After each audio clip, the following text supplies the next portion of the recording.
Hello friends, welcome back to the many video guys and my YouTube channel. Today friends, we are going to talk about how can we unpair Bluetooth earbud to our Redmi phone. Friends, you have paired any Bluetooth earbud and friends you don't want to use this earbud as you want to unpair. So friends, how can you unpair?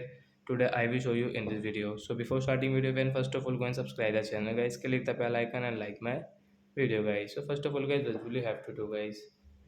Open your phone setting guys and guys scroll it. Friends, you can see phone Bluetooth setting guys, tap here guys, click on guys the right side option guys, you can see guys this option is tap here. Friends, you can see unpair option and friends you can see use for phone audio and guys media audio guys, you want to enable and disable, you can enable disable from here guys. We want to unpair, so I will click on unpair and guys, after click unpair guys, you cannot use guys this earbud Bluetooth guys. If you use, so you will have to pair again guys, you can see. So like that guys, you can unpair your Bluetooth earbud to your phone. So that's it guys. Thanks for watching the video. Bye friend. We will meet on next video. Bye guys.